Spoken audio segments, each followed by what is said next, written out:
Good. Are you being sued by Phil? Okay. It's crime. Gregory, would you like to get us started? Okay. Good evening, everybody. I'm Gregory McCarthy. I'm a member of the DC Tax Revenue Commission, substituting tonight for our chairman, Mayor Anthony Williams, who's not able to be here. We're online. We're live on various forms of telecommunications, and we're being recorded, correct? Confirmation? Mike? Recording? Yes. Thanks for trying. Okay, so why don't the commission members and staff go around and introduce themselves? We can start here in the, across the table. Fitzroy Lee, Deputy CFO and Chief Economist with the Office of the Chief Financial Officer. Yejin Soyun, Commissioner. Hi, I'm Glenn Lee, Chief Financial Officer of the District of Columbia. Mike Hagerman, Senior Risk Associate with the Tax Evasion Commission. Mikey Chaparral, graduate with the Tax Evasion Commission. Becky Strauss from Ghosted Council. David Coutinho, I'm a member of the Tax Revision Commission. Carolyn Rudd, member of the commission. Erica Williams, Commissioner. Hi, I'm Nick Johnson, Executive Director to the Commission. Okay, I'm gonna turn it over to Nick to run the rest of the meeting. I think the highlight tonight is, oh, sorry, sorry. Always look to my right, always look to my right. Great. Do we have any commissioners online? Yes, a couple, I believe, Rashad, Jim Hudson? Rashad and Jim. You wanna say hi, Rashad? There you go. Hello, Rashad Young, member of the commission.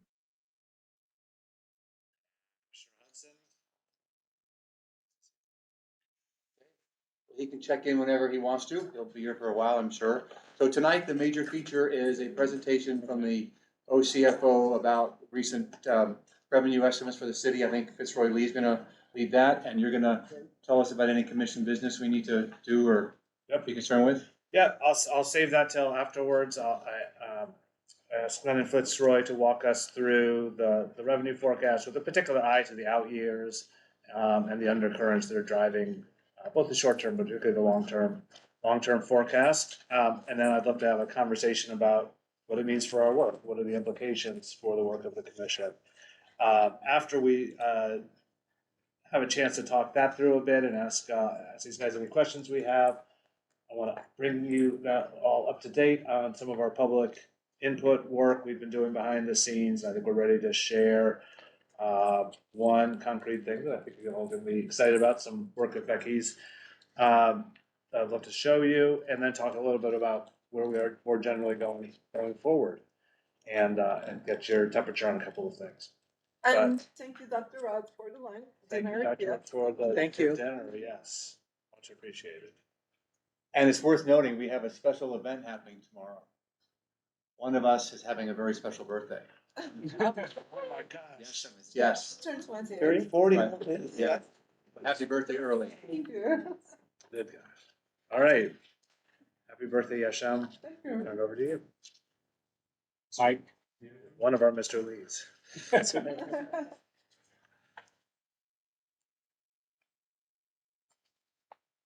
Oh, do I need to make that bigger? There. Yeah. Use was on that. That's interesting. Right, so that's good.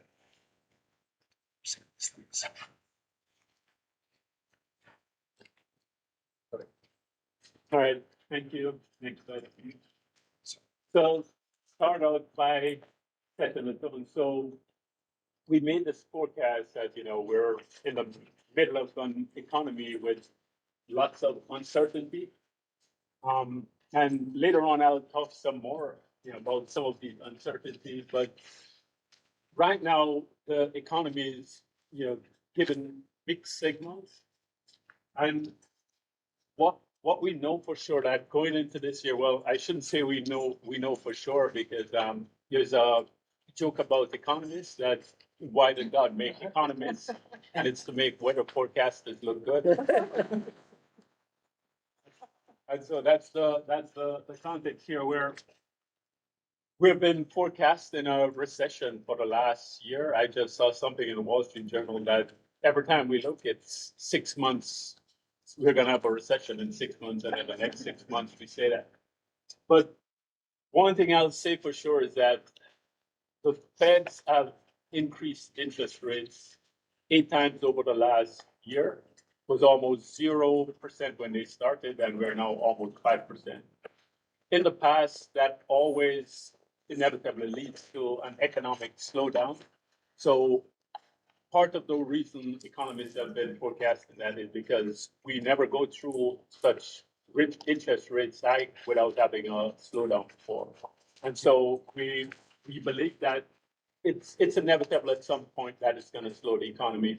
And not only that, let me back up a bit to say that in December, we're required in the OCFO to do 4 revenue forecasts per year, and we were due to give one in December. And looking at the state of the economy at that time, we decided to wait for information. There are some key pieces of information that we would have in February that we didn't have then. And one of the key pieces was the real property tax. We get a preliminary assessment for the real property tax. But the other piece of it was what was happening with the Fed's interest rate hike, because towards the end of the year, we saw inflation. The reason they're raising the interest rates is to try and tame inflation. And they did make some progress on that. So, it was running at 8%, it's now 6%. But it has been pretty sticky, so it has been staying at 6%. And in the most recent, through today, what the Feds have made clear is that their highest priority is to contain inflation, because there were people who thought maybe they will stop because, it could lead to a hard landing. But the Feds in several pronouncements have made it clear that they are going to continue to raise interest rates until inflation reaches their 2% target. And so they're a long way from the 2% target. So we believe they'll continue hiking. And with that determination, we looking at our economic outlook now, we believe towards the end of the year, there's going to be a slowing. We're not predicting a recession here. We do have a scenario that I will go over where we do say in one of these alternative scenarios, if there's a recession, this is what it will look like. So we have seen some of the effect already. We're seeing slowing home sales as a result of the higher mortgage rates. And of course, the DC commercial property market, which has been weakening, ever since the pandemic and more people working from home. And we also have an alternative scenario where we look at that specifically. But in spite of all the Feds raising the interest rate, we see some bright spots. And this is not just the district, but nationally, the labor market remains strong. And the last national labor, I think we have another report coming out on Friday, but the last one, it was a blowout labor market. And we're seeing pretty much the same thing in the district. We have one of the lowest unemployment rates in the history of the district. Our withholding tax, which for us is a barometer on the labor market, because it's directly tied to wages and salaries, and that's growing much stronger than anything. And you'll see it in a minute when we go stronger than anything we would expect at this point in the cycle of interest rates increases. Some signs of weakness there is that the federal employment is down, and it has been down for the last several months. Now, that's a tricky one because we don't know if any deliberate policy of laying off, and it might be, one of the conjectures is that it might be that, the labor market is tight, more people are retiring, and they're having trouble filling those. But we just don't know enough yet to say what it is. But we definitely see that the federal employment is down, and overall, as I said, the job market is strong, but there this sign of window. The Feds are a quarter of our labor force, and so if they start to decline, then it's going to have an impact eventually. Next slide, please. So one of the things when we look at Can I ask some you a of the, question? go ahead. When you say 25%, Is that 25% of the jobs in DC are federal jobs?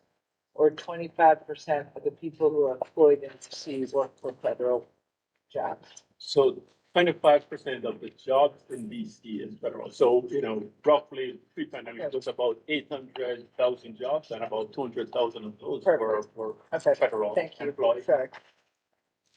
So,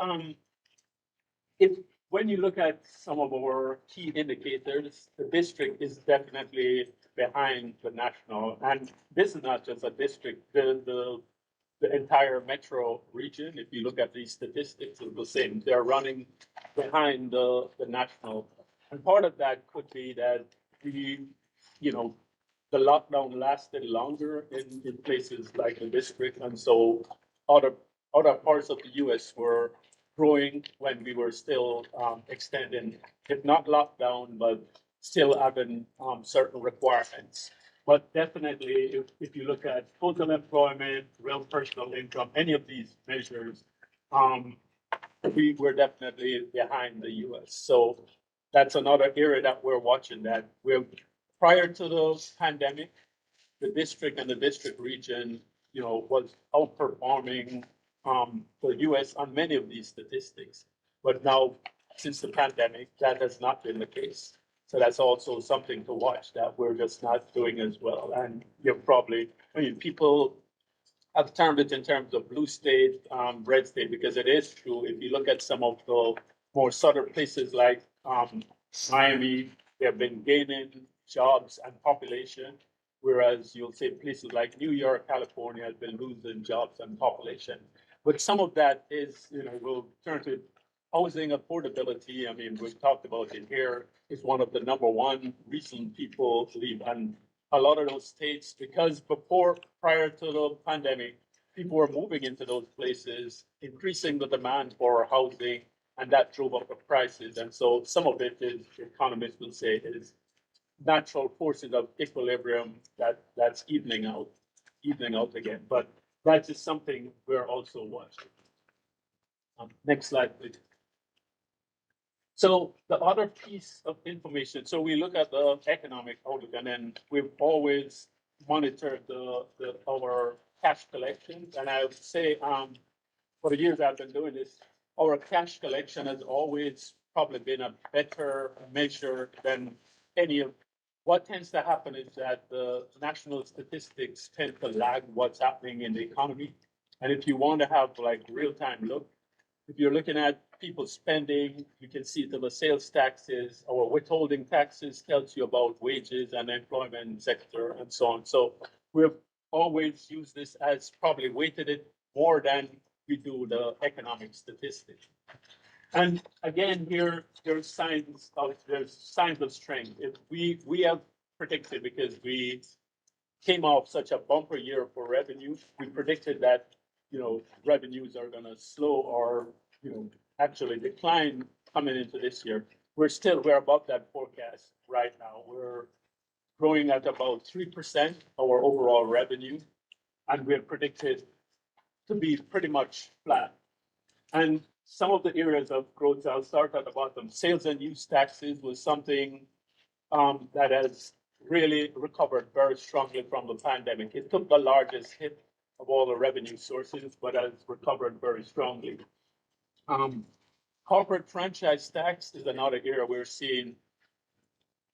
It is growing above what we would expect, given what has been happening with the stock market and profits. And so that's something for me, it's been really hard to explain what happened with our corporate franchise tax. And some of it has to do with tax planning and not so much related to the district economy, because we have not only local firms in play, but pay our corporate franchise tax, but multi-state firms. And sometimes we see revenues as a result of tax planning. So it's hard to tie corporate franchise tax revenue to what's happening locally.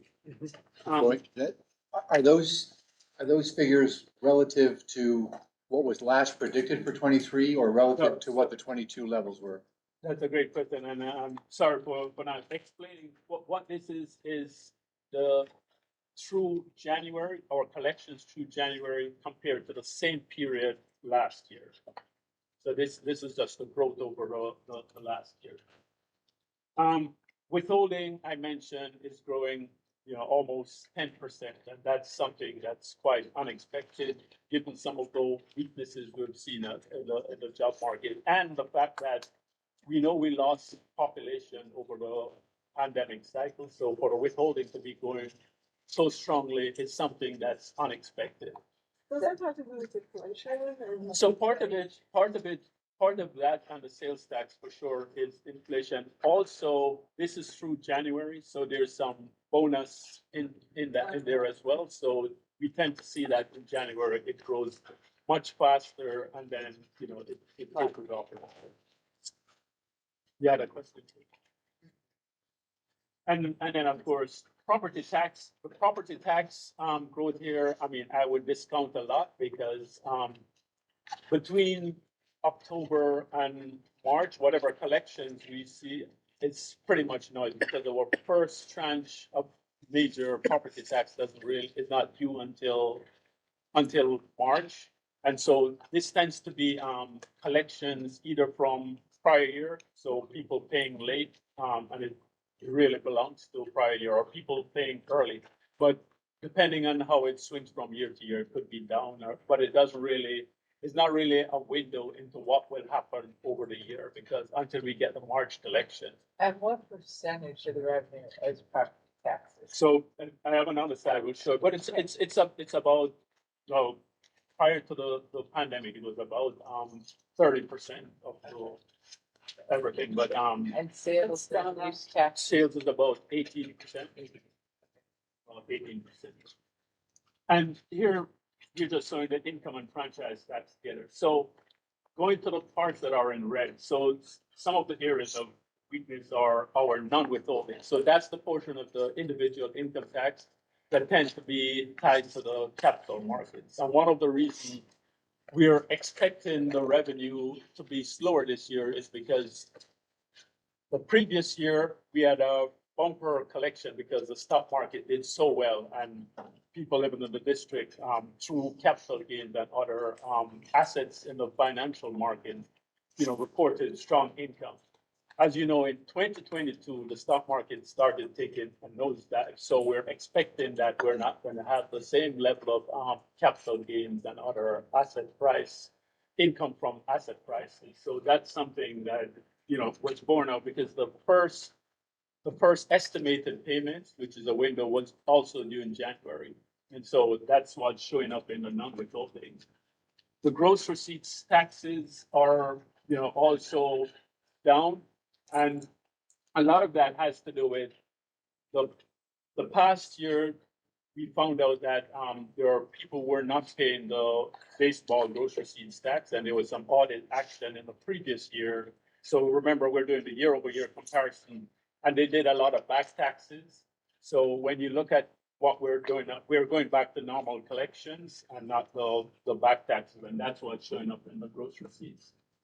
Unincorporated franchise tax and the D taxes, both of those are related to the weakness I mentioned in the real property market. So unincorporated franchise taxes are mostly paid by people in the real estate business, because the unincorporated franchise tax, just like a little bit of district history, was meant to target, people who were working in the district, lawyers, Kansas. anybody who weren't incorporated. And they took when it was instituted, there was a court case, and they ruled that if most of the income is from labor income, then we couldn't apply it. So it ended up being most people who are making income from real estate, and they're like real estate investment trusts.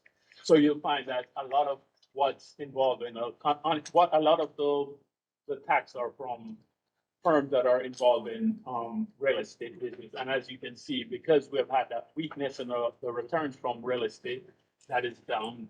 And then the deed and transfer taxes are also related to it's basically a sales tax on real estate transactions. Does that include the decrease in the rate, or has that not happened yet? That hasn't happened yet.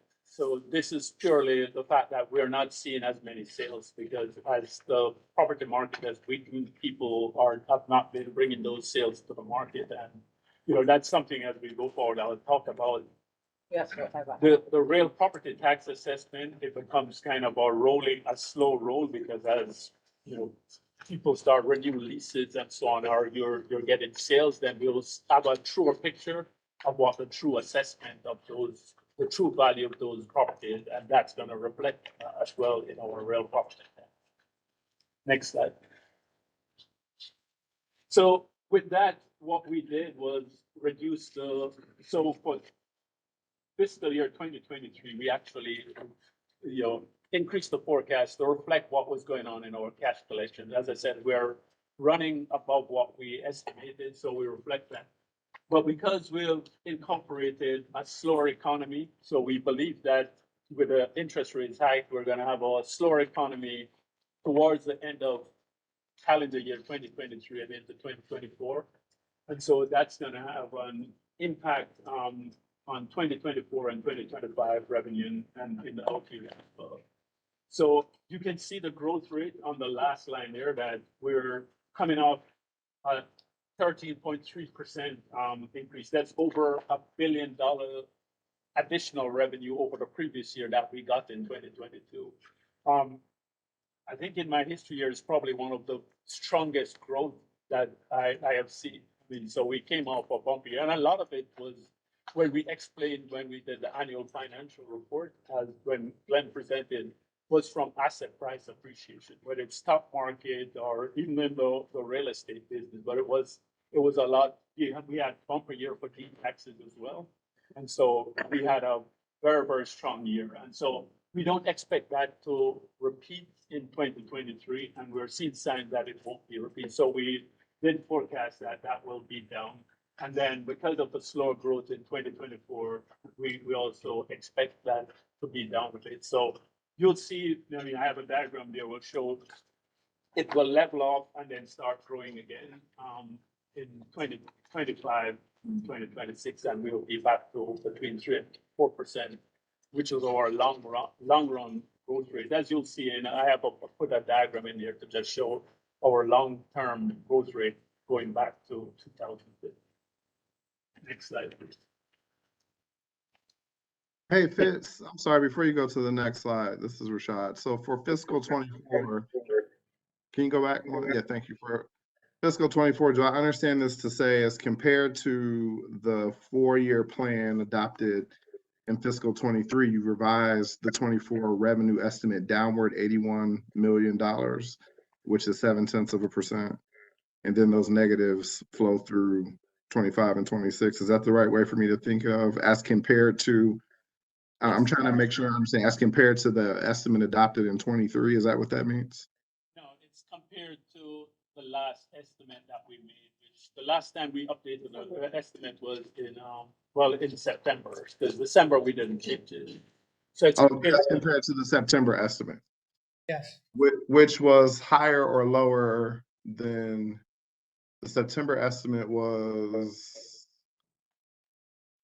what? So, Higher? You raise a good point, because even though we're reducing the forecast here, when you look at what's in the budget, we're not that far off from what was in the budget. So it's not, you know, that the revenues are disappearing. And you'll see it on one of the charts that the revenue is still growing, and we still. And I just think it's important to contextualize that as we think about what this means over the long term, because you all do so many revenue estimates during the year, it matters to which you are comparing to for you to really understand what that's suggesting for the horizon. That's my first point. And the second is that looking at the 13% increase in fiscal 22 and the history of robust revenue growth over the last, I'd say 6 or 7 years, even these reductions, to me, if they can,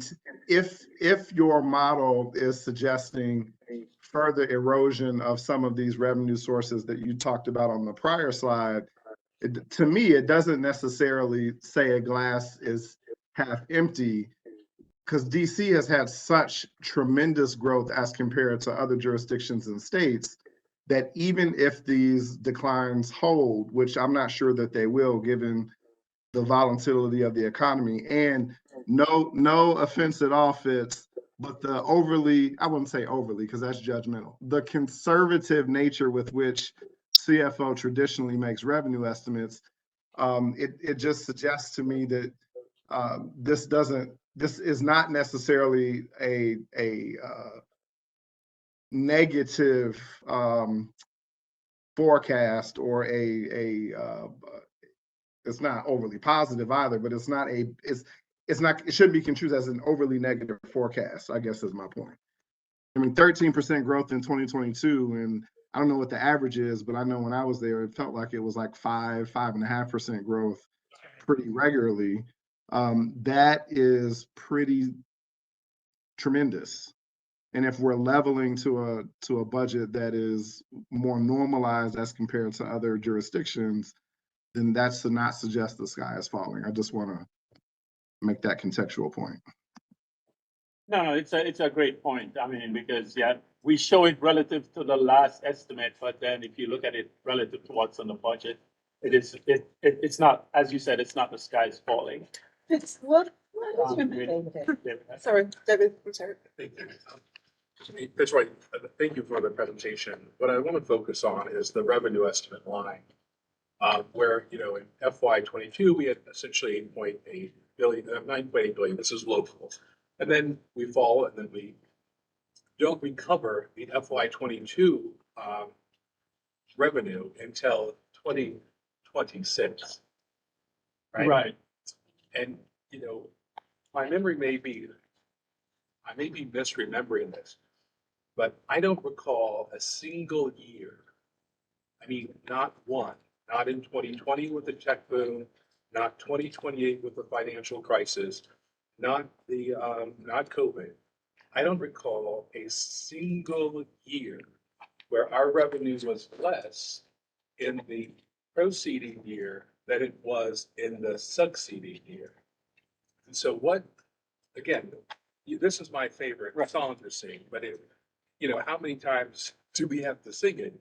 The notion that we will in fact collect less revenue in 2023 than we did in 2022, unless I'm misremembering it, in and of itself is unprecedented. Great Recession? Yes. Yes. I mean, I was around, and in any event, at no point did it take 3 years for us to recover the same revenue collected. Okay, and so, and Fitz, I reserve the right to misremember this, but there's some things that, Yesham, it's something you may recall I paid a lot of attention to. This would be something that I would be a little, I don't think I'm misremembering it, but I stand ready to misremember it. In any event, the notion that we aren't getting back to 2022 revenues for 4 years is completely unprecedented. It has never happened in the 25 years I've been watching and following revenue estimates. So to, you know, the suggestion of others here, including Rashad, who's closer to this than any of us as the city administrator, what happens when we have these revenue projections, it then becomes license for people to start beating the drum that the sky is falling and we need to raise revenue. That's what this is. And I was, before, this is a true story, before this meeting started, Carolyn will be my judge. When you're sitting there, I said you were one of the finest public servants this city has. So the fact that I might disagree with this doesn't negate the immense respect that I have for you and the fortunate place we are in the city to have you. She can vouch for that. Nonetheless, these numbers, when presented like this, become political. Okay. David, if I could just, I just want to make this point, and Fitz can correct me here, but I think while it's never actually happened that we've collected less in the prior year than the succeeding year, I do believe there have been forecasts that have presented that as such before in recent memory. All the time. I think that's what David is saying, but here's one thing I'll say that complicates a retrospective on the revenues. As you quite rightly said, David, whenever that happens, people raise taxes. And so when they raise the taxes and we generate more revenue as a result of raising those taxes, looking back at the revenue complicates, what our forecast. So We've by never analyzed that. Sorry for interrupting, but we've never analyzed it, and it's never necessarily happened that way. We didn't raise a lot of taxes in 2008. We didn't raise a lot of taxes in 2021 in the wake of tech recession. In the aftermath, what we didn't do was further lower taxes that had been set because of tax parity with revenue triggers. Right. So we didn't lower them. I don't recall us raising them. They may have been a few things here and there. Well, one thing I remember we did do that combined reporting that was a revenue raise and raised a lot of money in between. So we did do some tax hike. And then I think in the current law, that also had the highest tax rate going down. And we suspended that so that the tax rate went down. I think you may recall that with the tax parity. It was supposed to go down as a result, and we kept it from going down. So it wasn't a tax hike in that we raised it up, but we prevented from going lower, which we would have had in our current law assessment. How much of an anomaly was the 13% increase in 22, which is a way of saying what was 21? Build on that question, which is what I was hoping to ask. How uncertain were you when you were developing the 22 estimates Huge. compared to, and there's still a lot of uncertainty, but I kind of like building on what Gregor is saying. So let's go back to the 22, because that's a good question. Remember the 2022, we would have developed the budget, way back in the February of 2021, before the year started. We were still coming out of the pandemic. Right. And so one of the things still, there's this phenomenon of the black swan that, when you do forecasts, things always happen out of the blue.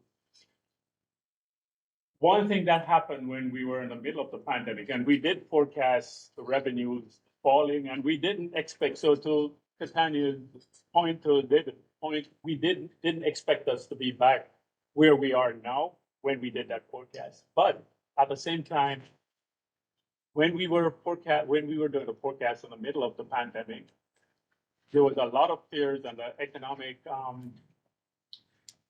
the economic consensus out there is that we were going to have a meltdown worse than the Great Recession, because the capital markets were drying up. Of course, it didn't happen because the Fed stepped in with a massive amount of stimulus. We had interest rate almost zero. Then the Congress stepped in and had a massive, unprecedented level of stimulus.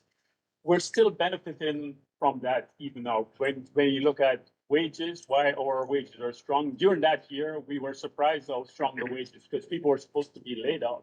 But we saw the withholding continue to grow.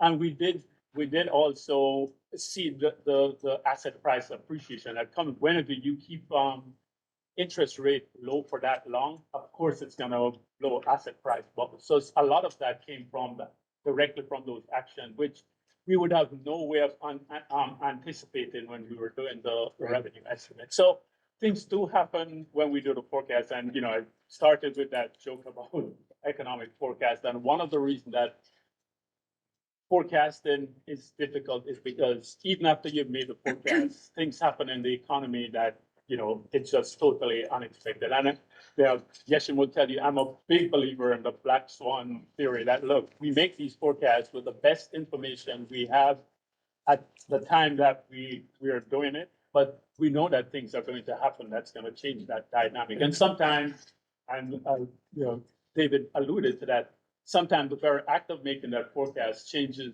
what people do, and so it puts that forecast out of whack, even on the day you do it. Wait, I'm sorry, last point on this, I promise. That even when we have adjusted revenue along the way, what we have also seen in these difficult lean years are unprecedented revenue increases, and I mean, well above what the tax may have been. So such that we've been able to salt away money in accumulated reserves. See what I mean? It'd be fascinating to know, and Glenn, you may just be curious about this, going back, zeroing out whatever modest revenue enhancements, but then bearing in mind that these years nonetheless created large surpluses, okay? And so only point I'm making is that I've never seen 4 years of taking us to return to a revenue we had. I have never seen that. That's it. I kind of want to pivot back to the labor markets. You've mentioned, Fitz, that it's a very strong outcome in employment and that unemployment is down. I mean, we looked at the unemployment numbers. Part of the reason unemployment is down is we've actually lost more of our labor force than we have lost jobs. So those are The like, unemployment rate. yeah, unemployment rate. Exactly. And that's not the same as gaining more jobs than we gain workers. And that's is in stark comparison to the withholding growth, which is now at 10%. It's lower than when it was at the beginning of the pandemic. I think some of it was replacing low wage jobs with high wage jobs. But I'm kind of curious, this is something that I'm very worried about.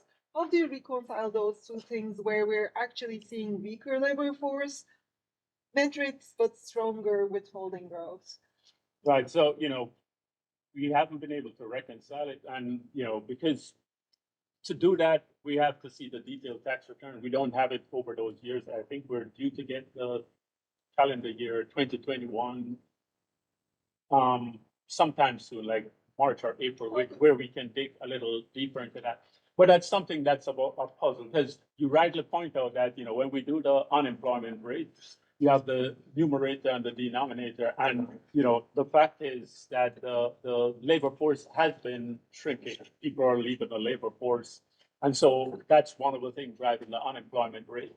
But the fact is, and I said, I've seen the years I've been here, whenever there's a discrepancy between what they're reporting from the Bureau of Labor Statistics and our withholding has always proven to be right, because it's people living in the district paying us wages and salaries, so we tend to trust the withholding. So right now, the withholding is saying we still have relatively high-paying workers who are paying us. So the fact that people are even getting bonuses, I mean, it's usually people at the higher end. So we do believe that there's still a core of high-paying, high-wage earners that are in the district, even with the population losses. And there's questions about even the census and the counting of the population that, I think will be sorted out as we go along. But as I said, we're seeing it in the withholding, and that's one of the things that, I do trust in terms of seeing the numbers. Now you have a lot more Yeah. to cover, so we should probably. Yeah, so I mean, so this kind of is the core of it, because the next slides are just kind of breaking it down. So I've kind of alluded to the places where we're seeing weaknesses are the real property tax and the deed taxes as well. And of course, we can just go to the next slide, because I think that shows it. So if you break down the real property tax, we see that on the residential side, we're still adding additional revenue, because we see the residential side of the property tax remains strong. It's on the commercial where we're expecting that you're going to have as properties roll over and the vacancy rates rise, we're going to have less commercial property. On the sales taxes as well, the real strength are still in the hospitality sector has rebounded. And we have all others. It's like parking. Parking is the big one that's down there. And that's because, as many people are not coming to the city as prior to the pandemic. So we see some weakness in terms of the parking taxes. But all the retail, we're getting one of the good things I'll say about retail is that prior to that Wayfair decision, we had trouble collecting online, but now even if people are not going and shopping at brick and mortar, they're actually paying us online, so we're seeing strong retail growth. So it's, Once again, the columns on the right are year over year or yeah, relative. to they're last all quarter? year over year relative to. No, sorry, these are the change from the previous forecast, which is the September. This is what Got it. Rashad was asking. So this is the change in the revenue forecast. And again, we still have the withholding, we're adding to the withholding, it's the non-withholding portion. And again, it's because we expect just with the deflation in asset prices, we're getting the reverse of what we got in 2022. So that's what's behind this. And then on the business tax side, it's the UB franchise, which we already show you. We've seen weakness there. So here's one chart, and again, I did this because when I was talking to Nick, we wanted to have just a discussion about what are the things that are growing and what are the weaknesses. So this is a look at the trend. As you can see here, the one going into the out years, the one that is not going to be growing is the real property tax. And Jody had asked, it's about pre-pandemic, it was about 30%. In our forecast, we have in that share declining by the end of the forecast around into 26%. And that's substantially because of office. Because of office, that is. So it would be good for us to incentivize people back in office and then incentivize jobs here. That would be one, to the extent that people can get back into the office, the vacancy rates will stop rising. They're about 15%, and then, what we're told is that probably doesn't represent the true measure. Right. And so, the thing that we do believe individual income will continue to grow over the time, so that share is gonna go up, and sales tax more or less stays the same, and that's been true over the That's ups also- and downs. Probably a huge reflection. It's staying equal because we don't have people in the city spending money. And said the other, it goes down mostly because of the UB and the B taxes, which are related to real property. So I just wanted to, I spoke to Nick, we wanted to talk about the long So term we're basically shifting more from real property and taxes to income, into income, which makes it more volatile. which increases some of the volatility. So that's something to think about as commissioner. If we're going to go into a world, so regardless of what we think about the revenue forecast, what we know from just observing is that the real property is the real property is the area we're most at risk or most vulnerable in terms of the revenue forecast. And so this is just a reflection of that. Greg, I was just gonna add, what's the contradiction is that filling our office buildings is important because it adds to, can we just all agree that that's a good? How they get filled is another story, but that they are filled, and that people are leasing spaces which support property values and necessities. What I struggle with is why this government is spending a small fortune on Go DC Go, where we are willfully, as a public policy of this government, encouraging people to telecommute. That seems at odds with our request from the federal government to bring workers back to the city. Am I missing something? Like, why are we paying vendors to encourage people to telecommute if it is going to be a direct impact on our real property and our bottom line? Is it me, or does that? So I think I know the document that you're referring to, and that teleworking thing is one point among 30 pages. The other 29 pages are all about coming back to the office. But it doesn't matter. We But shouldn't be you, encouraging- it's literally one sentence in a 30-page document. I'm looking at the website, right? And I'm telling you that it makes no sense for this government to be encouraging telecommuting when we need to fill office spaces. Well, that's the executive branch, none of whom is here tonight, so. Right. No, I understand that. I think the economy is still trying to sort itself out. You know, we had ultimately a contraction of the labor number of workers in the country. People are living off their savings one way or the other. They're either retiring early or something like that. And it puts workers in a position that if they go to any kind of office environment, it puts them in a position of being able to say, no, actually, we're not going to do that, and you still need to hire me. That's not necessarily, You know, that's a changing trend though. You can go to most other major cities. It is a sea trend that is starting to change. and we'll see. And my colleagues in Houston and I'm sorry, Fort Worth and Dallas are indicating that is changing. But my colleagues on the West Coast are saying, no, in fact, it's probably the contracting same in more. New York. I mean, you come Right. down the East Coast and people are So- saying, you right. gotta come back to the office. But- And you're seeing these numbers all All- start to increase. San all- Francisco's yeah. an outlier.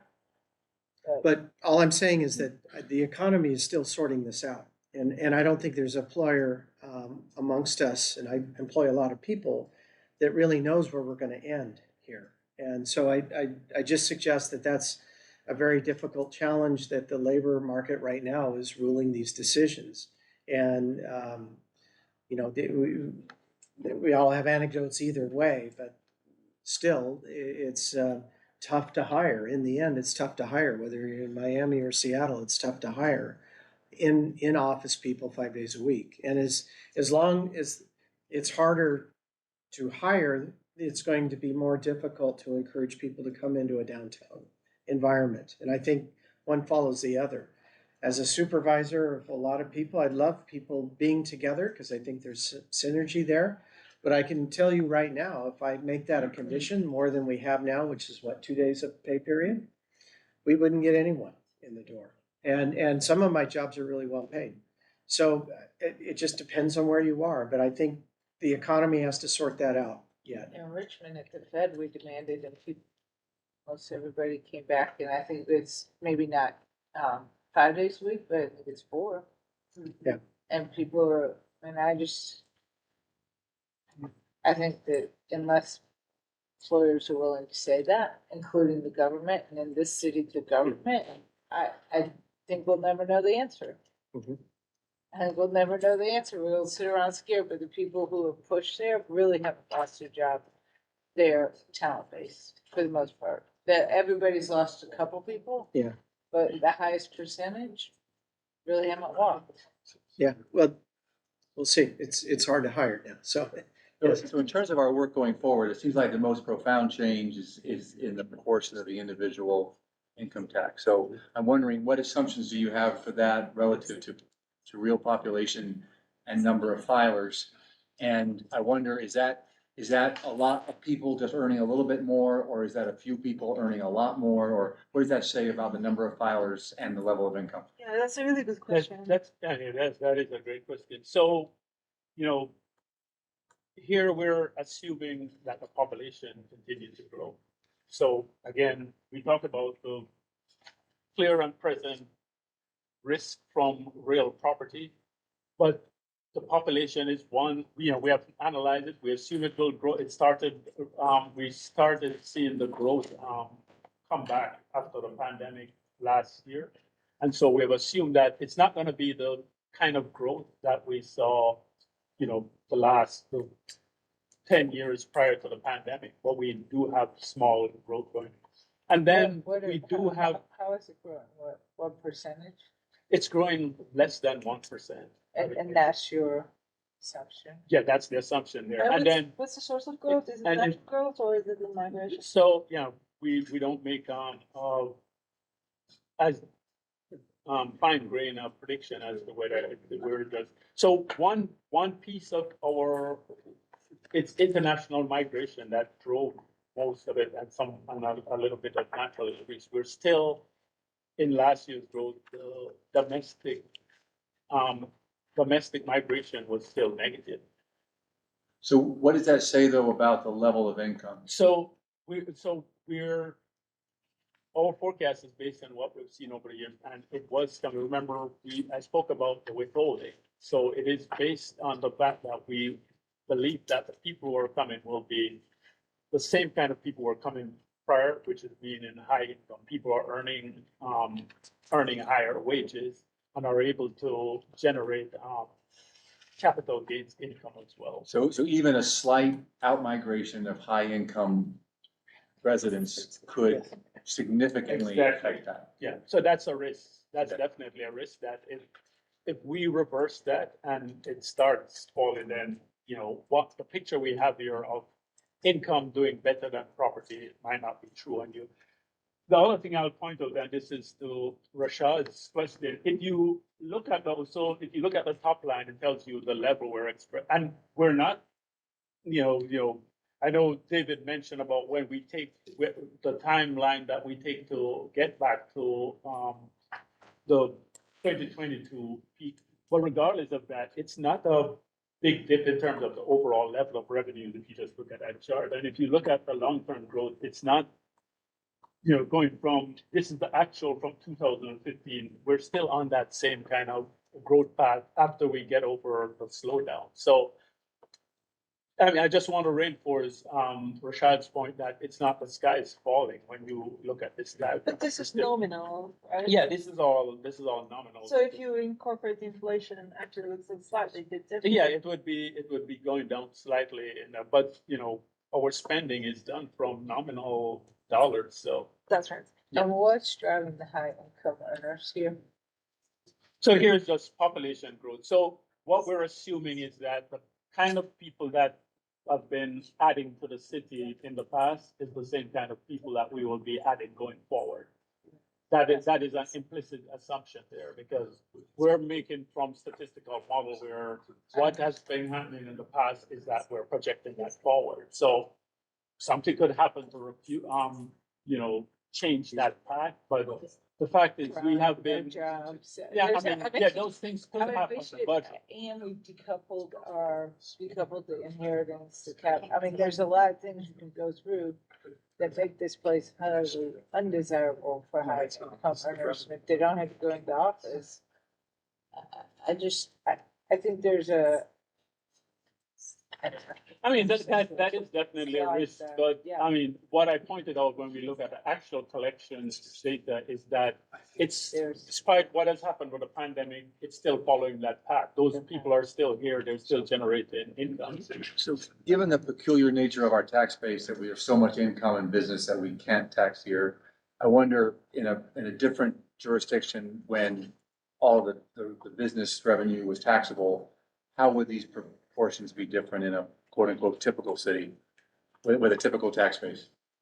Yeah, if you look at the yellow ribbon, that's the strip where it's business income. But what I can tell you, and I can tell you, wherever you go in the US, it's really difficult to tax business income because you're trying to get to profits. And if you're operating multi-state, then you always have the option of moving your profits around or Right. changing your tax so that you only report to that So jurisdiction what you want. these proportions are within the norm of what Yeah. other similar Yeah. cities are, Yeah, okay? yeah, I mean, that's business income. This is something that state and local, I mean, well, mostly state because they tax corporations.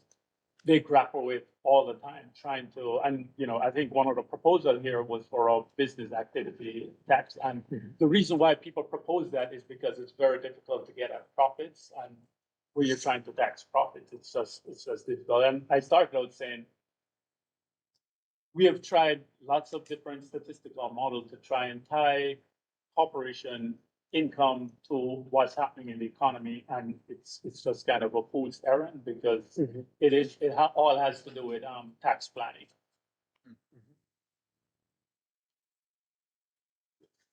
Next slide. So here, I won't run it. We usually put the list of risks, and of course, right now, we think the recession and, what's happening in Ukraine might be one of those black swans. We just here, when we were doing the 2021 program, nobody inflation was kind of far off and nobody thought of a war in Ukraine. So these things happen out of the blue and it could, these things could escalate. One of the things, of course, we're watching very closely is this debt ceiling negotiation, because I just saw something where I think economist Mark Zanni said you could have a great recession type if they decide that, I don't know what outcome, but if we decide not to raise the debt ceiling, we've never done it, and so nobody really knows what account it could be. It happens and the market shrug it off, or it could really collapse the market. So but that's something which is clear and present. I mean, I think it's July that they run out of options. Yeah. They can do, but that's something we're watching as well. That could change the dynamics of whatever we're saying. Maybe the federal government needs a strong CFO. Troy, just a quick question, if you don't mind. We factor crime into this. And let me share with you why I think it's impossible for you to do. You've got an impossible job. But, it seems to me that the city's reputation for crime, whether it's real or imagined, impacts a lot. Could potentially impact tourism, hospitality industry, people willing to come in from the suburbs to eat, or to whatever, visit the city. Or go to a baseball game. It could impact, I'm saying it could, I'm not saying it will, but it's something that's worth kind of contemplating. What does it mean for people willing to move into the city? What does it mean for people moving out? What's the demographic of the person moving in versus moving out versus income? It's an additional consideration. I'm just asking, is it part of the equation? Does anyone do it well? And share some insights on it. Yeah, I mean, it's there, and I think it goes to what Jody's asking about the fact that we're making an assumption that people will continue to move in the city, and there are many factors that could change that. Crime is one of those factors. Amenities. So one of the story we hear in terms when we have had before we do this forecast, we usually convene a meeting with business groups and real estate groups and so on, and normally talk to them just from anecdotal evidence. The crime is not the biggest thing on people's mind. It is affordability. That seems to be the thing that, if we're gonna have population loss, it's probably gonna be because people, for a long time, what we had, and this wasn't just the district, this is a phenomenon that happened all over the US. We had millennials, younger, higher wage people moving into cities, generated a lot of the good things we've seen over the past year. But then eventually those younger people start to get married, have children, and they start looking for schools. So schools is going to be, one of the big. So it's a whole set of amenities that people look for when they go into city, low crime, good schools and so on. Those are the kind of package of public goods that people are looking for. And depending on how that changes or how it evolves in the city, that I think is going to, and crime is one of those, low crime is one of those things that would affect people's choices about whether they stay. Because there's one thing about whether you stay in the district, because we do have a population of people who are generating income already. So one thing is keeping the people we have, and then the other part is to continue to generate, population growth. And so, if we just skip to the next one quickly. So we did do some alternative scenarios because as we were going through. So one thing I wanted to highlight that for us, when we were going through this, the two clear and present danger, if you will, were the higher interest rate. You feel we've gone from almost zero, you can see that about 0 to almost 5% in over a year. That's a steep increase. I saw a chart where it said this is the steepest rate at which we have increased interest rate, over the last 50 years or so. I think the last person who did something like this was Volcker when he raised it and tipped the economy into recession. So that's kind of what I wanted to fix in your mind, that we are at the real risk of a recession because of, and then they're determined to keep raising it. And our assumptions think the interest rates go to what? So here, we just kind of kept it at 5%, but they're determined it could go as much as 8.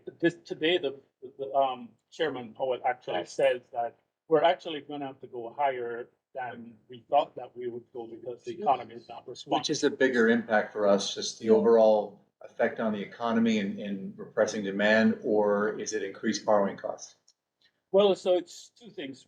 It increased borrowing costs. So if you're thinking of buying a house, but I meant for the city. oh, for the city as Yeah. well. Well, so one of the sides and talk about one of the areas we have generated income from over the last year in 2022, I mean, at unprecedented level was so we have a high balance and then we have a higher interest rate than that. So it has generated from our interest income, we call it, the interest income from our balance. That's actually a plus for us. With borrowing costs, it's a bit muted because we still have a AAA rating and it helps us when we go into the market. And I think we're in the market. I Tomorrow. don't know, but they haven't priced it yet, but we have. Yeah. Yeah, with Yeah, bonds. general obligation, about 800 million. But to your point, as we face higher interest rates, and now we're expecting around 5%, which relative to 2-3 years ago Right, is substantially higher. It means for roughly the same amount of money, we have less money on the ground to do major maintenance or Right. development. So that will make our list of projects shrink. And still at the cap of 12%. But it's still at 12%, right? But that means you just do less, right? But you're saying that in these models, we have interest rates at 5% or we have 5%. interest rates growing to? We have it at 5% because it's the, trying to second guess what the Fed does next. So we just, this is The where it is. forward curve, Yeah. yeah. But it would also affect real property tax revenue because Yeah, exactly, because so the other effect of higher interest rate, it reduces the value of assets. So if you have assets and it's going, so when we start doing a real property tax, one of the factors there is the cap rate. The cap rate is tied to risk as well as the interest rates, and so all of that is gonna help to deflate our asset values. If you own them, so that's one of the risks there. And then the second area of risk, of course, is and so this one shows the chart for the office entry card swipes from Castle. And the darker line is Washington DC and the red line is kind of the average.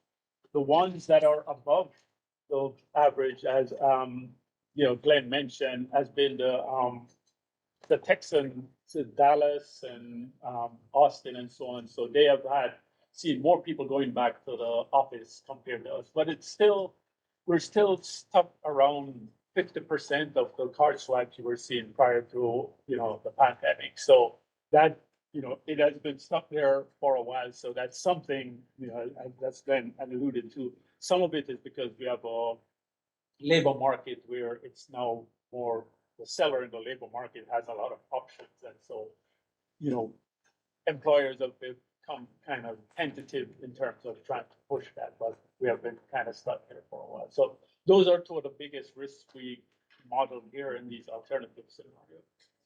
So, Mike.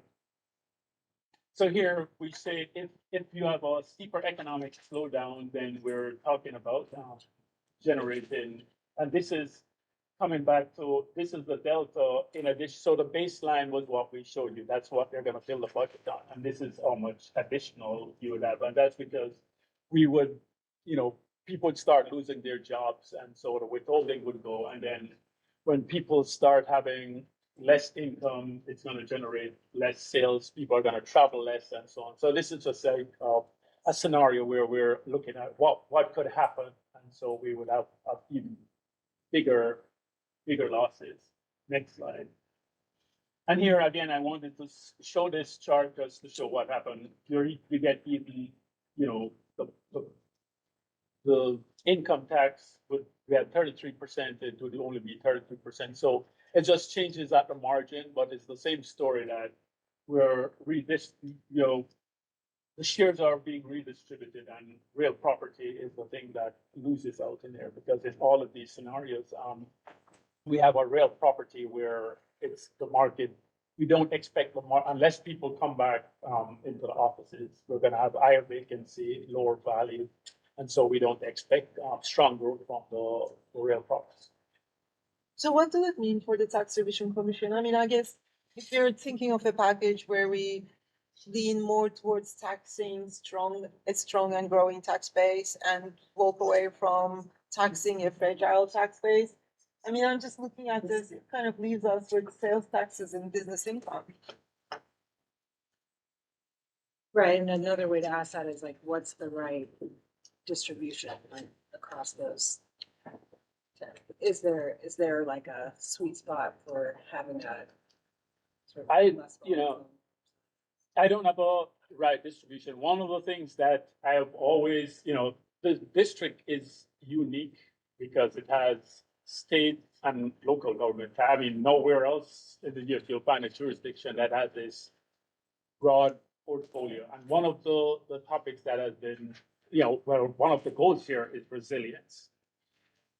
Part of that resilience come from, if you go to a financial planner, they'll tell you to have as broad a portfolio as you can. And we do have a broad portfolio in terms of the taxes here, which has served us well. I mean, you mentioned how quickly we have been able to recover. And I can tell you there are years when we've seen, for example, when we had the Great Recession and we were losing a lot from individual income because of capital gains, but our real property was there. So the real property, there's always a lag. So you kind of balance that. So that has really served the district in terms of resilience. I don't know what the right mix, but what I would say is what it speaks to is, resilience mean that building a portfolio of taxes so that we don't have everything tanking at the same time. And so it's something I don't know how you do that in terms of the tax commission. I don't have any, but in terms of building resilience, is having a broad portfolio and then a broad enough base that we're taxing, we don't erode some of the bases that might be crucial in a time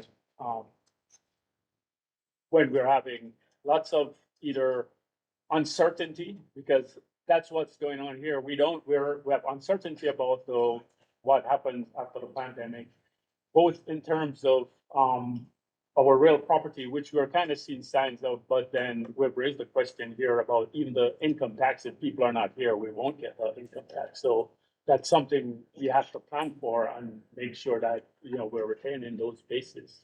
Can I also ask, would your answer change much if you were thinking about racial equity in sort of the design of the tax code and the impact it has on our tax system has on different racial ethnic groups? Again, that becomes, and I know we've had this discussion. Some of those things, to try and do them through the tax system becomes very hard. And so, what from an economist's point of view, what I would say is we generate, we make sure we have a robust base that can generate the revenues, and a lot of those things in terms of racial equity is probably best tackled from the expenditure side. But at the same time, we do have a tax code that enables you to make adjustments. We have things like the earned income tax credit that has really, we've done studies that show that it has really made a difference in terms of poverty line. So within that broad context, I think there's always places in the tax code where you can actually make a difference in terms of racial equity or just trying to address the problem of inequality in general. Do you have any more slides or? So the next one is much like this. It's just focusing more on the property market. So what we made an assumption that what if it goes 5 percentage point in terms of vacancy rates above what we're seeing even now, which we have never experienced in the district. The vacancy rate has never risen. Even 15% already is record for the district. And so we looked at what would happen if it goes 5%. And Next slide. Isn't there also downstream? I mean, it's not just the vacancy rate, it's not just the real property tax. It's the construction, it's the. work, Right, it's all of right, that. I'm exactly. assuming that gets- Yeah. Yeah, the, Retail sales. Yeah, it's okay, I could just interject some lucky, and I won't mention the person's name, but we had one wealthy person in the district pass away, right in the midst of the tech collapse. Yeah. And, this one person's estate played a substantial part in closing the gap without mentioning names. I remember, yeah. And it was a 9-figure tax that was Nine. paid to Yep. the city, Wow. not an inconsequential amount. And Yeah. so, that's just I don't know, make with it what you will. But, you know, that led to kind of a joke at the time, which is we should create a list of 100. Yeah. And This- grandma in the boardroom, yeah. There should be like a lottery that if we hit tough times, that one of us got to go. It's a fire start. And it would serve as an incentive for these so-called wealth generators to get out and make some money, or they could wind up on the list. That plan didn't go anywhere. But that is part of the plan, right? Yeah, exactly. Nothing is certain except death and taxes, so It was in the we can 2000 count on all those folks I passing off think it's part of the eventually. plan for some. It was in the 2014 Tax Revision Commission recommendations, actually. If you haven't seen it. In 2008, we squared accounts because we had a Yep. couple of fraud cases, again, Medicaid fraud cases, that we brought them in September, and we essentially said, you know, you're going to jail, or you're gonna cut a check. We won't mention names, but that was a substantial part of money, and you'll recall in September, October of 2008, how dear money was. So there are lots of ways to raise money. But that's my only point. But I mean, On but that like the point about having a broad portfolio, having an estate tax helps sometimes.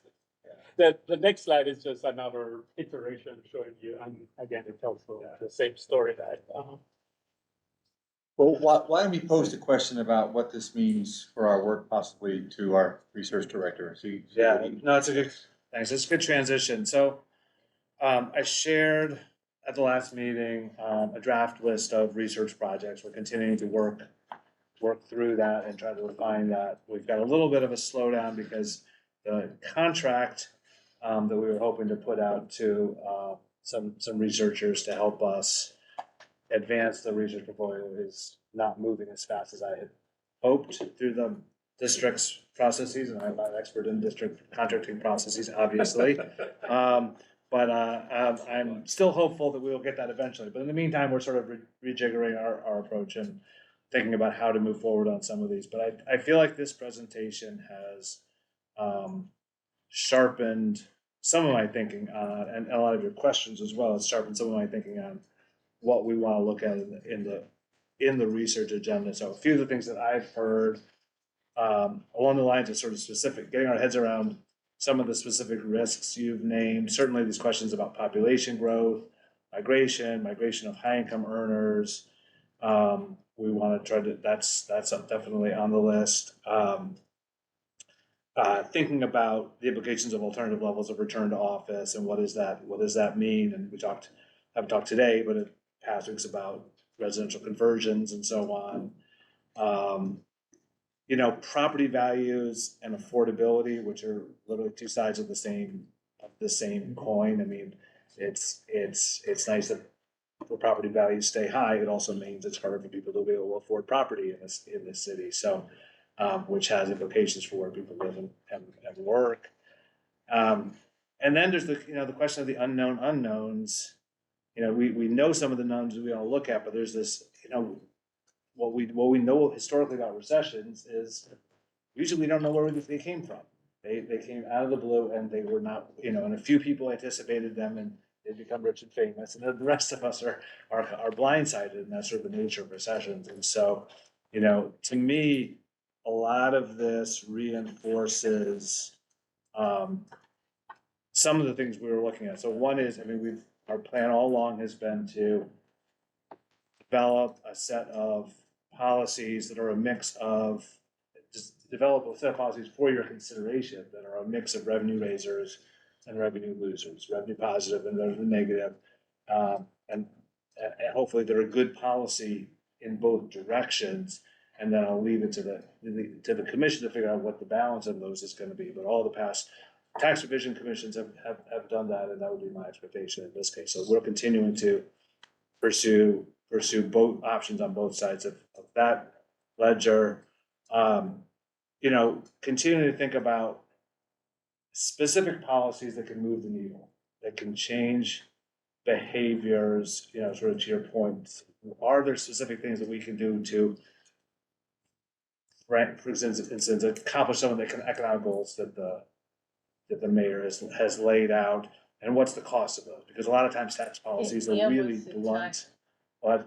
And what's the timing? And how long does it, because I do think that sitting in here, we should be incentivizing certain behaviors. And what is the time frame it takes Right. for those behaviors to change? I think it's important to understand. Yeah, this tax policy can be a pretty blunt tool sometimes, and it's not, sometimes it's a great tool and sometimes it's not a great tool. And so understanding sort of what can we actually expect to work to accomplish the things that we want to do. You know, I think the questions about growth, about volatility, about resilience, about what is our long-term investment strategy, given the, again, it's, you know, how do you best prepare for the known unknowns? You know, and a lot of that is broadening the tax base remains, I think, always in tax reform is always part of what you want to hang your hat on. What are the ways to broaden the tax base in order to be more prepared for whatever may come down the pike?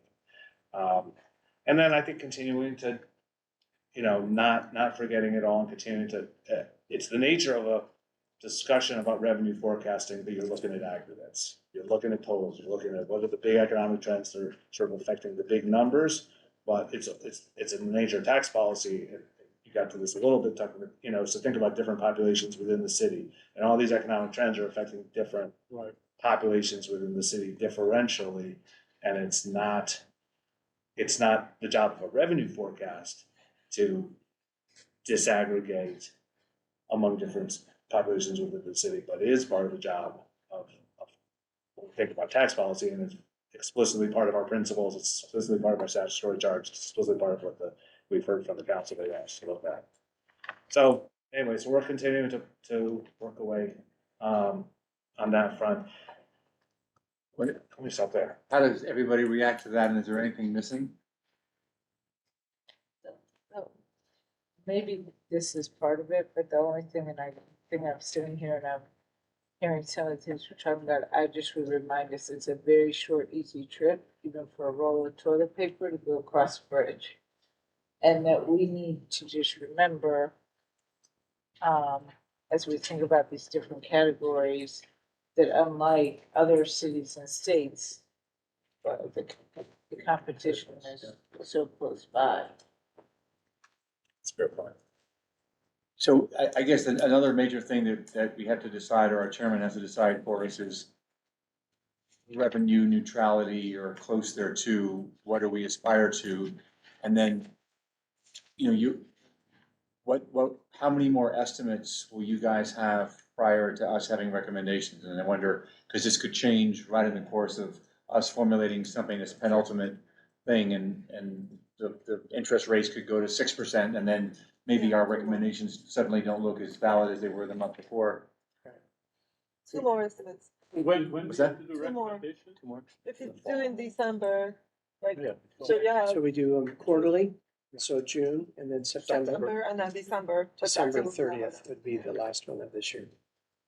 But to your point earlier, yes, when I'm putting unsophisticated words in your mouth, I'm sorry, but you know, don't want to be raising taxes where your revenue stream's weak. So what does that essentially put off the table for us, or in terms of increases? Commercial property, for Right. sure.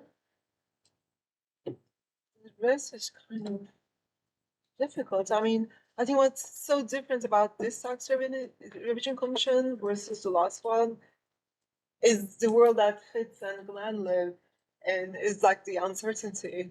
So we're trying to shape tax policy without really knowing where we will grow and where we will shift. And we have to, I mean, it's a foregone conclusion that we have to raise revenues. I mean, even if you don't have to raise revenue, if you were like to reshuffle.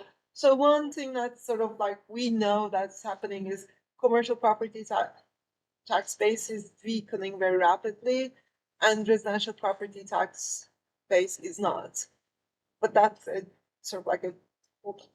But it would be if people don't wanna stay here, right? But. Yeah, this it's is- just that and that goes back to the everything's- uncertainty, that goes back to the uncertainty.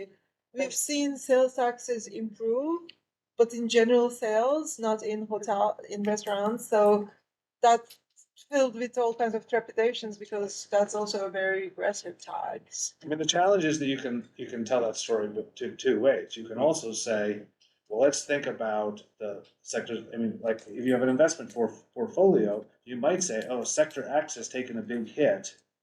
Now I'm gonna invest there, because that's gone down as much as it's gonna go down, and sector Y maybe is inflated, so you can, That it's. if we were an island, but we're not. And some of those So it's things, a way to it's think about how you can booster up. If property taxes, if that's what we're scared of, property taxes coming down, is there something we can do to incentivize that they don't take this fall down or a huge fall down? Or are we just willing to say, yeah, that's gonna happen I mean, is there anything we can do to incentivize job growth here? Is there anything we can do to incentivize? So just Hopefully, I mean, one yeah. thought, and this has to do with something I think Glenn pointed out. So we've highlighted two risks in our alternative scenario. The first one is kind of cyclical. It's the economy, it overheats, the Fed raises the interest rates. It goes into a recession, but then it recovers. So that's the natural cycle. But then the second risk is one that might be more structural if it happens, that if the pandemic has changed the way people work, then you're right as structural. So one way to think about these two risks is one of them is cyclical, and we know how taxes behave through cycles. And then the second part of it, if it's structural, then it's something that you have to think more about how do we restructure the tax system to have a long term. And to Jody's point about raising revenue, maybe I'm differentiating it between raising taxes, which I don't want to speak for anybody, but I don't have any appetite for, which is maybe different in my mind than broadening the tax base. So, which is another way of raising revenue. Or strengthening the tax base, Yeah, because right. we don't have a whole lot to go on the broadening part. A lot of it has been done already. But I think maybe there's a difference between raising the rates and then finding out what's currently not taxed adequately. It might be the same outcome for some people in terms of their bottom line, but in terms of the fairness thing, it's a little bit of an easier argument to make, and that would allow us to maybe target some relief to those sectors that we think would be the job drivers and then, Or right. to make it a really attractive place for people who wanna move into, whether it's Right. to live here or to have jobs here. Right, exactly, yeah. That would broaden it. And I mean, and in the mayor's plan, I mean, we make more money off of somebody moving in than anything else, right? So attracting new residents seems to be, to your point, top of mind, right?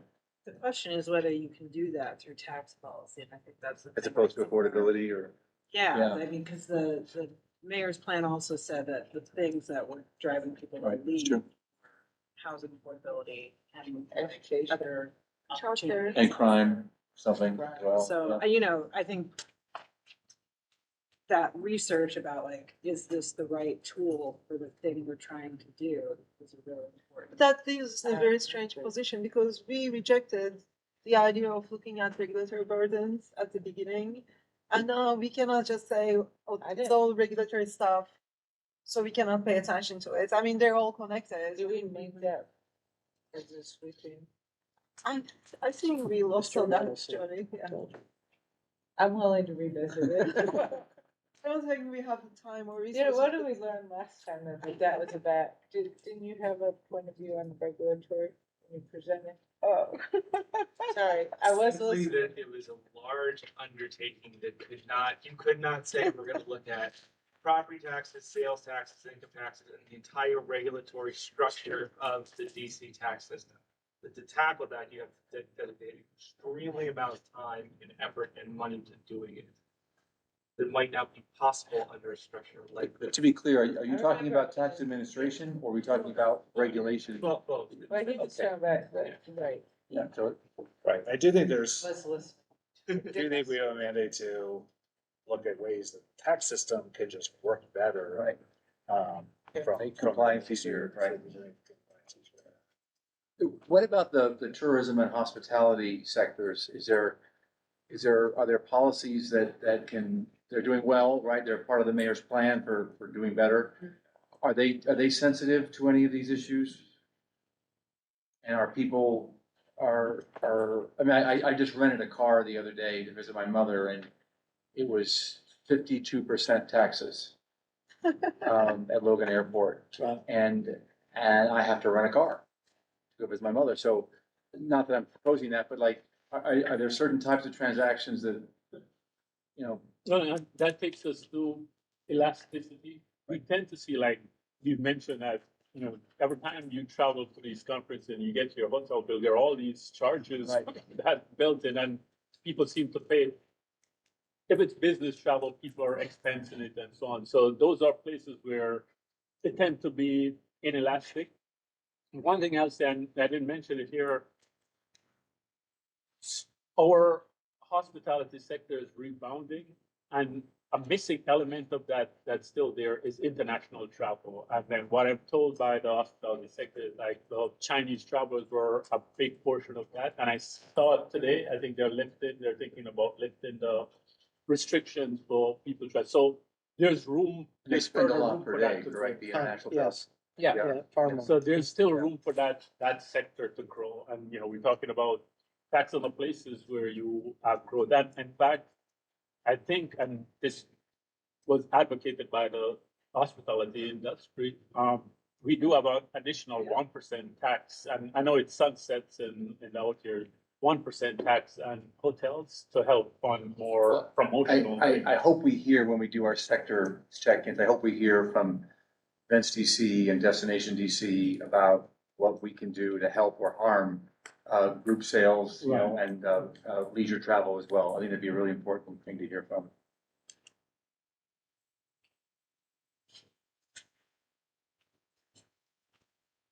Right. I want to switch before we wrap up. I want to switch topics entirely a little bit and talk a little bit about our public engagement work. That's all right. So we talked about, and Richard talked last time when we discussed the tax reform commissions, both those in DC and around the country historically have focused their public engagement efforts really on a couple of things. One is being transparent, and the other is allowing interest groups, members of the public, to come to the commission and share their thoughts, share their ideas, make proposals, and so on.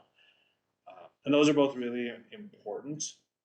But we've also talked about going a little bit beyond that in certain ways. So we want to continue to be really transparent and also create a lot of different venues for both individuals and coalitions to come and submit their ideas for our consideration. And at the same time, we would like to do more. What I've heard from you all is that you would like to do more, both to provide information to members of the public about how the DC tax system works, and to spark some interest, and to spark more conversations with different groups within the city, and particularly among parts of the community that otherwise might not be engaged, that we might not hear from at all. That the idea of tax policy would be a total turnoff, and you wouldn't get that voice in here.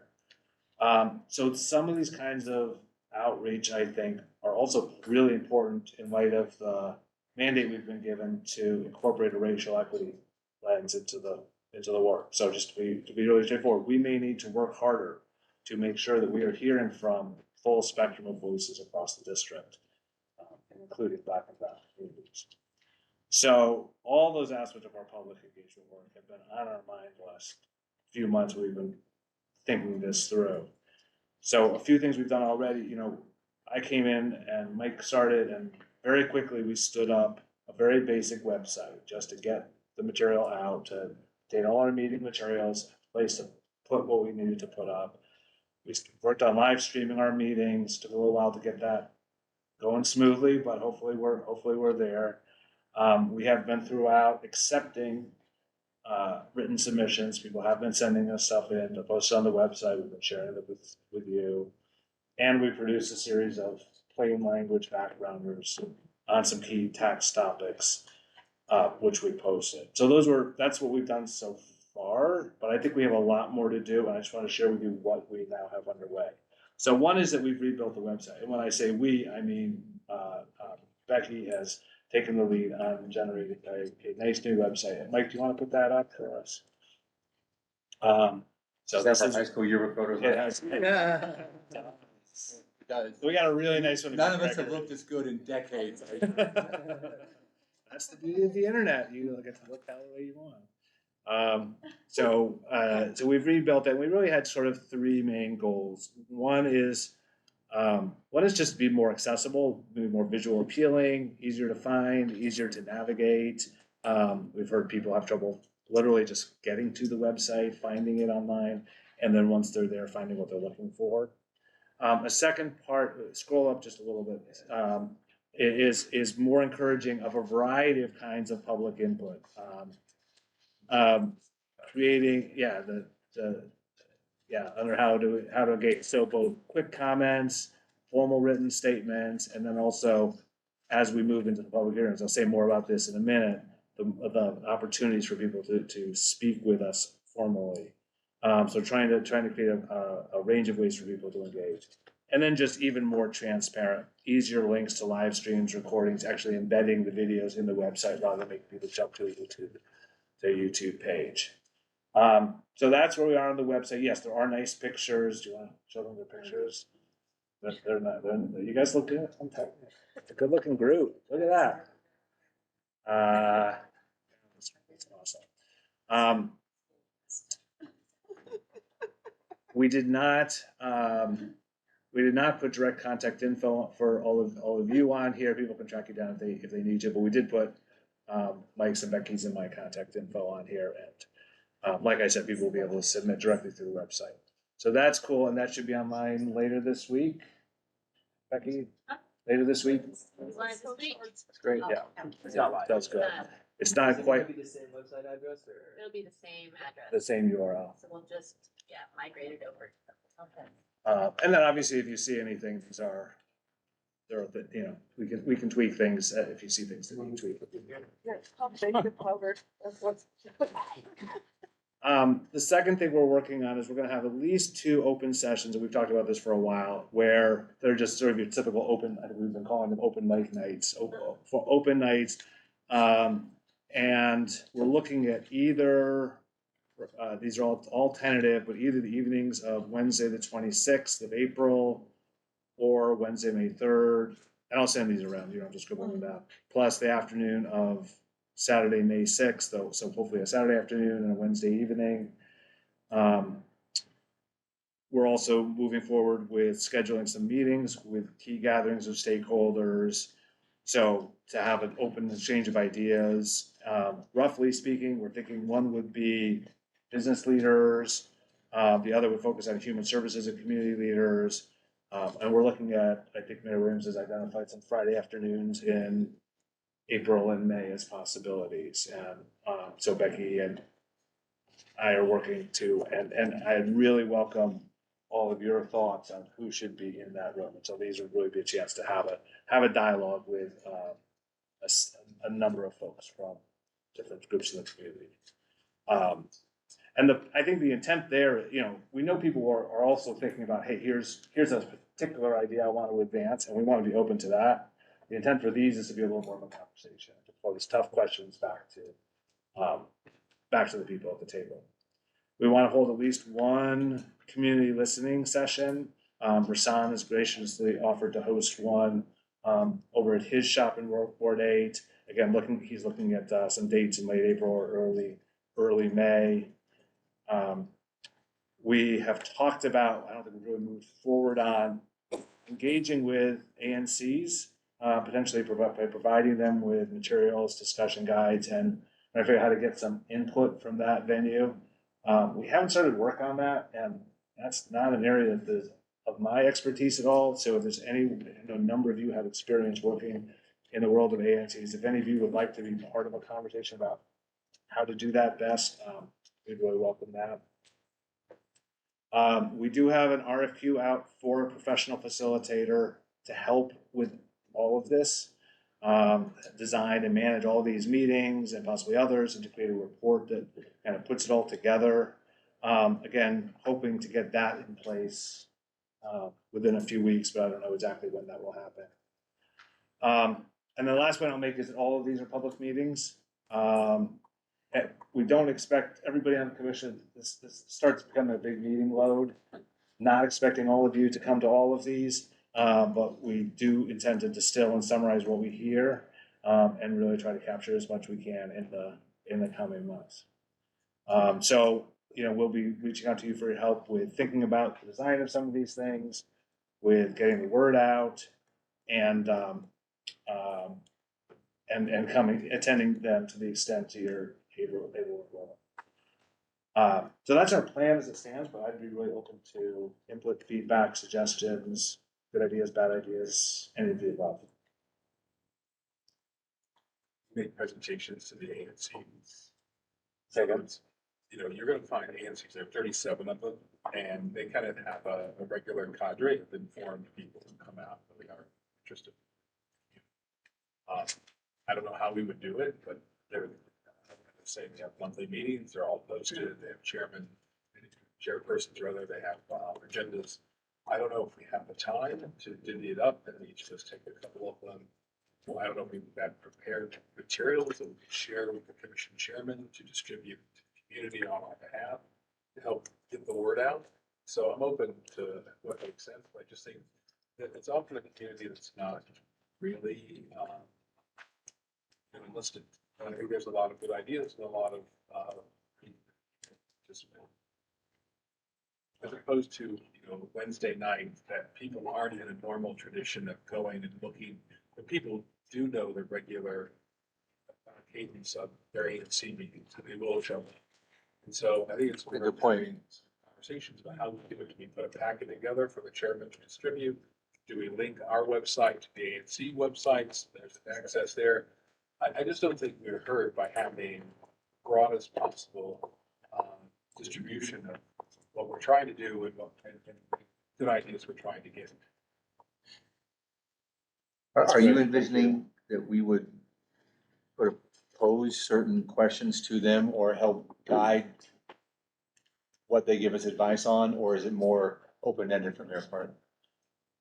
I think the principles that we've come together around some of the issues that we've raised up lend themselves very well to some specific discussion questions that we want to prompt. I think if you ask a big open-ended question, sort of, what do you think about taxes? You're not necessarily going to get helpful, constructive input. So I think we can ask questions that are sufficiently broad to stimulate good discussion, and then put together background materials that people can actually use so their discussions are somewhat fact-based. So I was thinking about more on the packets side and sort of discussion materials rather than actually trying to go to all the ANCs just for bandwidth issues. That's hard. I was hearing. Yeah. Perhaps you could have a one facilitated meeting for the ANCs. The reason is these guys are so close to the ground about what the issues are that are affecting their communities. Again, a lot of it's going to be on the expenditure side, but a lot of it's going to be on what they're hearing from their constituents, interested. Anyway, it could turn out to be not helpful. What about the bids? Are we going to see the bids? Say again. Are we going to see the bids? Improvement district. I think they, But the ANSYS could be the third stakeholder meeting. Mhm. We have this third, date held for something like that. right, We get the most engaged ANC commissioners, but then also provide them with materials to distribute to the regular citizens who come to the ANC. Timing wise, are you thinking of you're thinking the open mics come first? Or after the sector specific? Because one thing you could think about is like the sector specific could kind of build up toward a more robust open. What were we thinking? I don't remember how the dates, we were sort of thinking about try to do all of this stuff in the second half of April and early May, which may kill us, but, yeah, that's interesting. I mean, the other thing about the ANCs Let's is you get the could, rich people to do it. It's a revenue generator. you could see an argument for doing one session with ANCs early on to get them informed and energized about the process, and then after they've had a chance to go back and have conversations in the neighborhoods, to bring them back together, you start to run out of time. You could also build some real community support. When you're, legitimacy and when we take this before the council. So what happened, we have, listed, the opinions of the 300 ANC commissioners or more than that. Helps add legitimacy to the process. We certainly heard that from some of the council members themselves. Tell, what's your plan to get out to the community? Yeah, I think Erica spoke earlier, several meetings ago, about a discussion packet that would go to the ANCs. It would be kind of freestanding, and they could, if we couldn't go, they could organize their own, right? So we talked about that being, I don't know. Yeah, I mean, that's what I was thinking, and then you could encourage from there that the ANCs community members submit comments or show up to the broader engagements with the community meeting themselves. Certainly, some of the charts and graphs we saw tonight ought to be the basis. This is informational material as well about trends and forecast.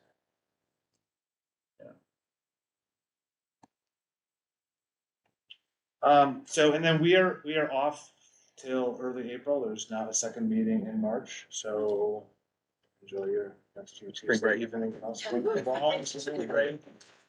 And, if anyone wants, for scheduling purposes, I was gonna say, if anyone has a person in their office that handles their schedule for them, and I don't already have their contact info, might wanna send that to me. I do. That's it. Any new business or things that commissioners want to raise? See if Rashad or. Sorry, Rashad, you're still with us? Yes? Yes, I'm still with you. Okay, do you wanna have the last word? No, Gregory, I'm gonna let you have the last word. You're our auspicious chair tonight. Adjourn until when? Early April, Early April. First Tuesday in April. Okay, all right. All right, thank you all. Thank you, Fitz. Thanks, everybody. Bye.